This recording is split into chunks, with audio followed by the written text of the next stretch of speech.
Mẹ chỉ gì cầm cho nó im như thôi nè. Rồi. Na ơi.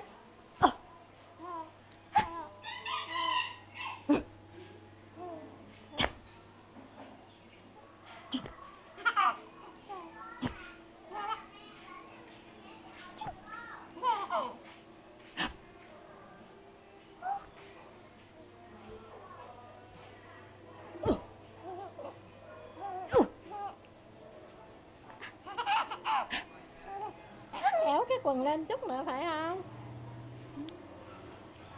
Thổi. Coi giỡn ấy.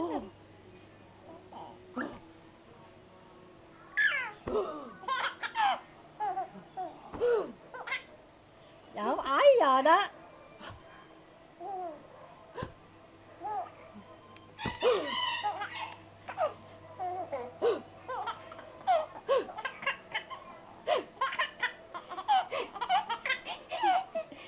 Cười ớn không? Cười không thấy mùa xuân nào hết.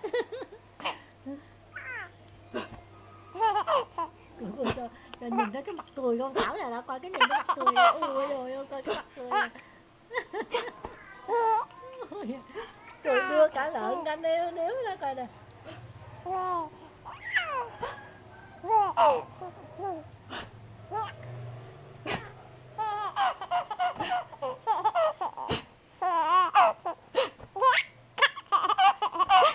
Cho má nó về cho nó mẹ nó thấy cái cười. Để ta xa lên nhìn nó.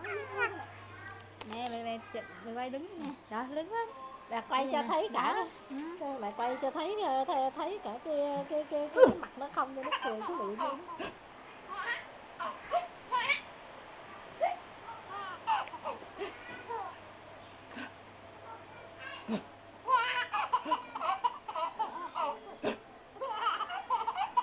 Thấy cái chân về Thảo luôn. Chị Thảo đứng đó, thấy cái chân về Thảo.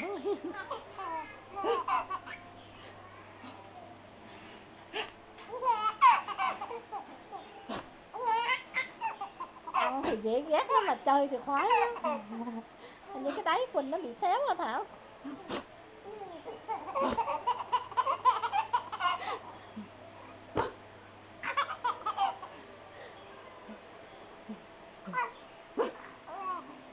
Cho nó lật nghiêng qua bên đi. Này cảnh này nhiều rồi. Cho ngồi lên Thảo. Cho đứng lên Thảo. Cho ngồi lên Thảo. Cho ngồi lên Thảo. Con đang vui mà. Con cầm gì con mới chơi nữa. Chứ không nổi là con chứ nữa. Hỏi bây giờ đó.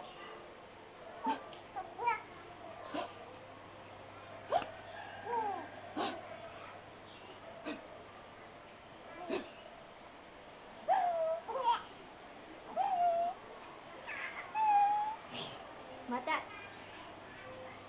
Mệt á. Ôi trời ơi.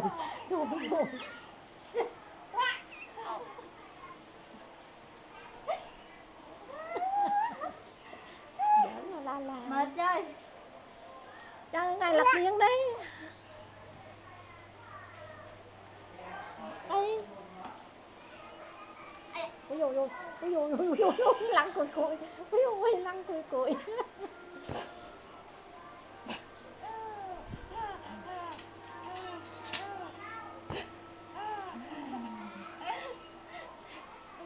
Mày ngồi xuống đó.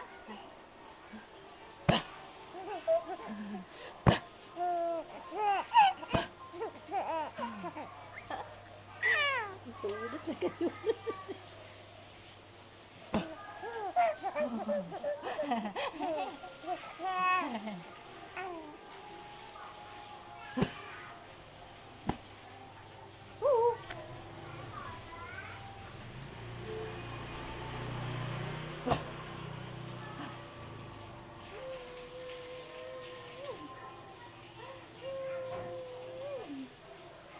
Tao phải cho cái oái cho chung cái đít.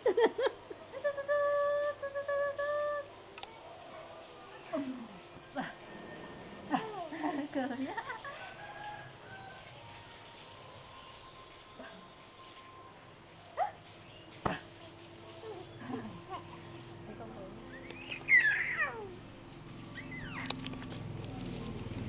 Mình lấy giùm con hộp sữa đi. Chống vó lên. Ơi, chưa chảy đầu này cô.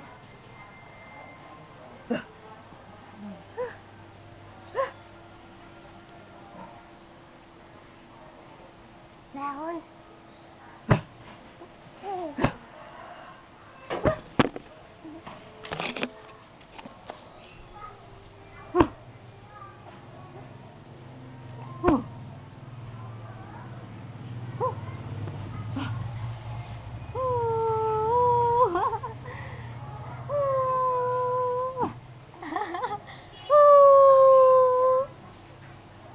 Ờ.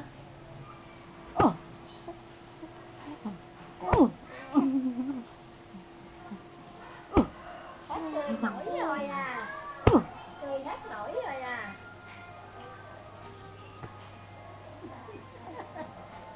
Thôi chị lọc sữa mà ơi.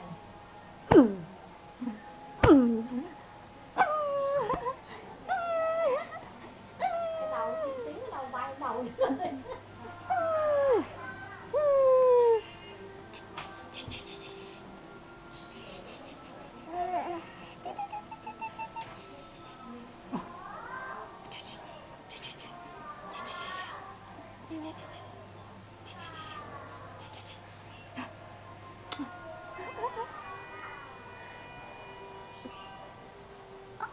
Thảo Thảo cho mình lấy cái nón nè, cái nón quay mình đội lên mặt một rồi mình đội cái nón quay lên Thảo ha.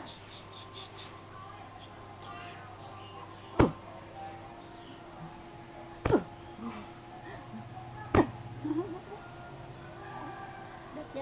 Sửa chưa? Nhìn cái máy coi.